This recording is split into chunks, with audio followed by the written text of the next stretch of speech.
Well, hi guys, it's that time. It's our Bible teaching snippet of the day. Well, today I'm going to do a request to teach about a specific scripture.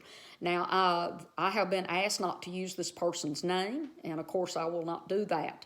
But they wanted me to talk about Luke chapter 12, verse 5. And this is where many times teachers and preachers will actually use this verse to make people scared of God, okay?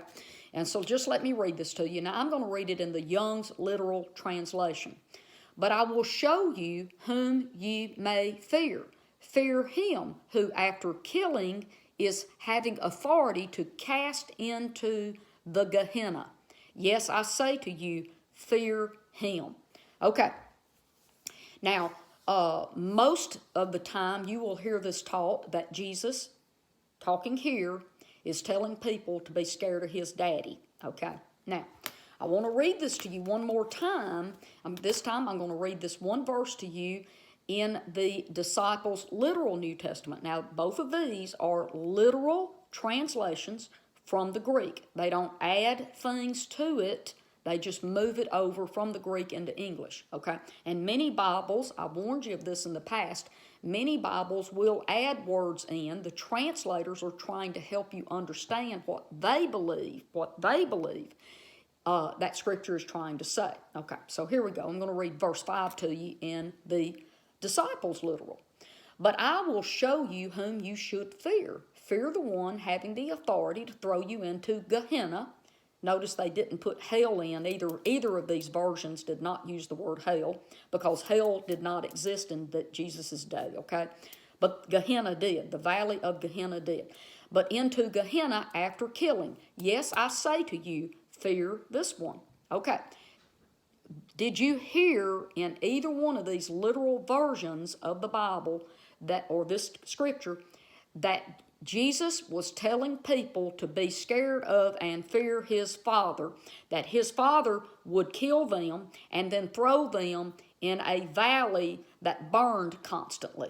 That's what the valley of Gehenna was. It was a garbage dump where they threw brimstone and sulfur so the fire wouldn't go out. They were feeding the fire with sulfur because that's where people came and dumped the city garbage, dead animals, and even executed criminals were thrown in there to get rid of the bodies because they didn't want diseases to get in the city and make people sick. So, but let's go back. Did you hear the word, be scared of my Father? Because God will kill you and then throw you into a burning valley.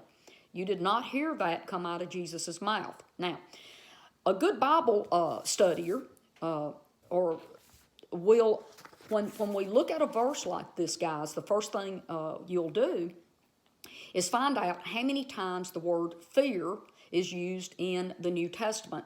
And you'll try to figure out, is it one Greek word or three different Greek words, just like when I studied the subject of hell. I pulled up hell, and then I started figuring out how many different words in the Hebrew and Greek became one word. And we have Sheol in the Old Testament 65 times translated as hell, and it means the grave or the realm of the dead. That's all it means is Sheol in the Old Testament Hebrew, okay? Then we have in the New Testament Hades, which is the grave or the realm of the dead. That's 11 times in our New Testament, turned into the word hell. And then we have Gehenna, the scripture right here, that was translated as hell in the King James Version and its offsprings. And then we have the word Tartarus, and those are the four words that became one word in many American Bibles.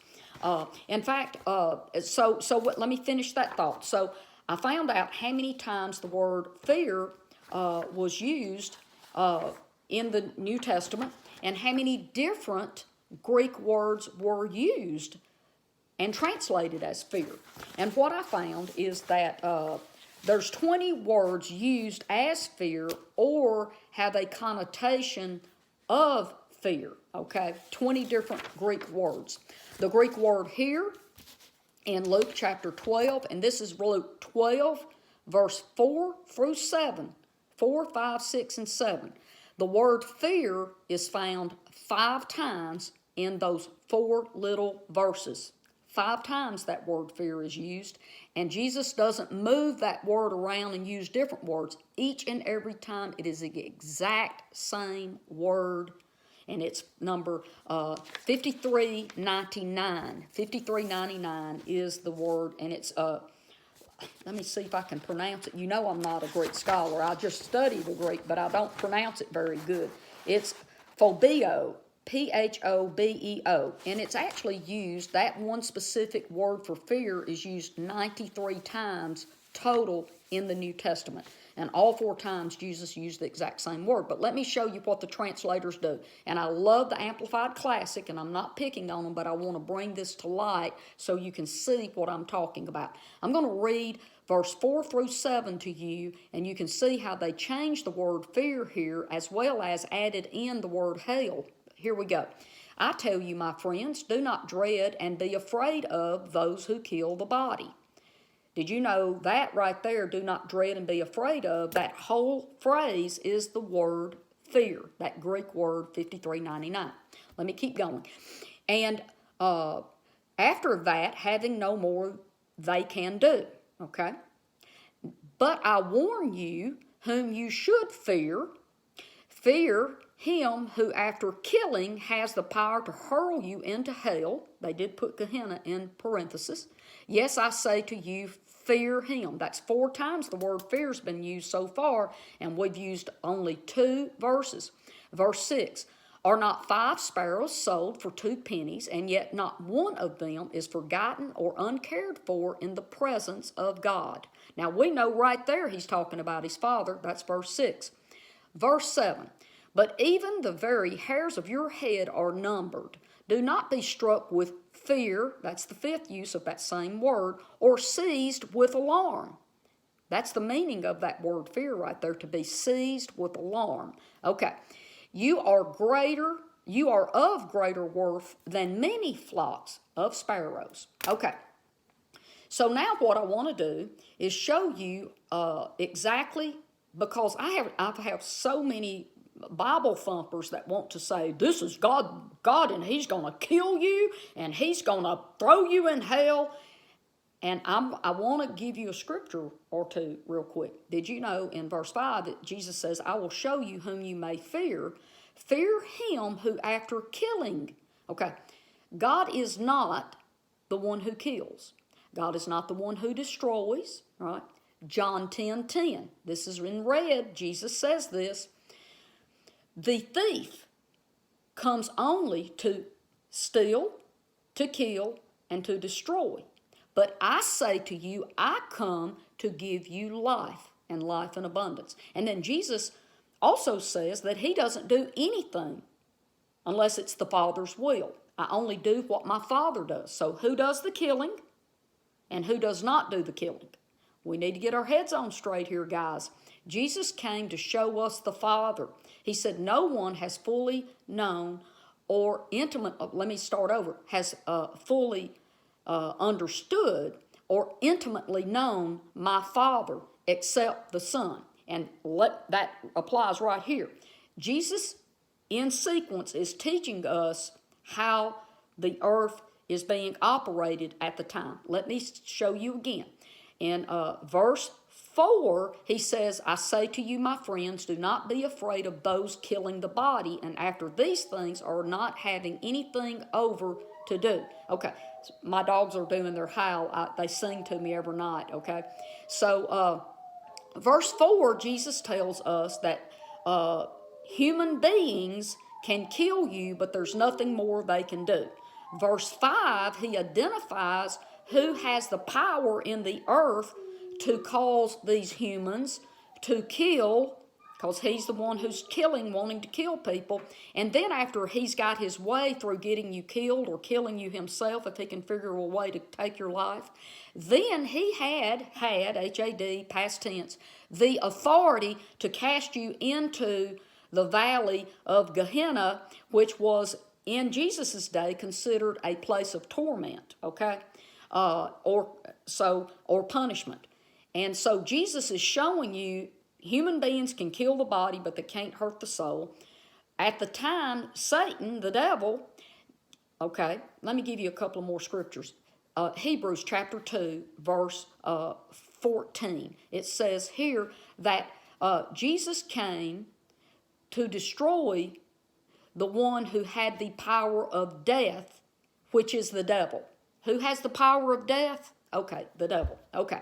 And then we also see that Jesus destroyed the works of the devil. And that's later on as we see that. I believe it's in 1 John, chapter 4, verse 8 or something like that. So what Jesus is showing us is that because of the fall, Satan was handed over power and authority over mankind, okay? And so Jesus is saying human beings can kill you. The devil can, after he influences people to kill you or figures out a way he can kill you himself, then he has the keys to death and hell, which is the word Hades. He's got the keys to keeping you held in bondage after you're dead. But then Jesus shows us who we should not fear and who we can trust. Verse 6, Jesus shows us that, right? So he says here, are not 5 sparrows sold for 2 pennies? And one of them is not forgotten by God or uncared for in the presence of God, okay? For even the hairs of your head have been numbered, and therefore fear not. Did you get that? Let me say it again. Jesus says, my Father loves you and cares for you, so fear not. Okay, I hope you got that. So what we see here is that Jesus is warning us to fear the devil. Now look, the devil does not have the power to throw you in Gehenna. He was talking to people in his day prior to the cross. Did you get that? Prior to the cross, okay? And Jesus stripped the power and authority from the devil. So we don't have to fear him who has the authority to kill, steal, kill, and destroy any longer, because Jesus stripped him of his power and authority. And he does not any longer have the keys to death and the grave. Jesus has taken all of that. But I pray that this Bible teaching has blessed you, because it's so very important that we understand that human beings may be able to kill the body. Satan may influence these human beings to kill the body, but he no longer on this side of the cross has the power to cast anybody anywhere, okay? And Jesus, God never changes. So when Jesus says, do not fear my Father. And that word, you are not forgotten in the presence of God, the word God is in the original Greek. So Jesus is very specific on who he's talking about here. My Father loves you, and you are not ever forgotten, and you are cared for. Do not fear my Father. Okay? So here's what I want to make sure you understand. Verse 5. But I will show you whom you may fear. Fear him who after killing has the authority to cast in Gehenna. Yes, I say to you, fear him. Jesus never said the word God or my Father there. The word God is not in that verse. That verse was prior to the cross and no longer applies to any of us, because Jesus stripped the devil of his authority in the earth to throw us into Gehenna, which it doesn't even exist anymore. This was a teaching directed to the people in Jerusalem in that day and time. But my friends, Jesus stripped the devil of the keys of the place of the dead, which is considered Hades, the grave, the place of the dead, the realm of the dead, and Jesus has the keys to death and the grave. I'm going to quote this scripture real quick if I can find it. And I don't know, here it is. I'm going to say it really quick. And this is 1 Corinthians 15:55. O death, where is thy sting? O grave, where is thy victory? I'll tell you about that. The sting of death was annihilated by Jesus. And the grave does not have a victory over us, because Jesus has the victory over death and the grave. I love you, and I'll see you here tomorrow. Bye-bye.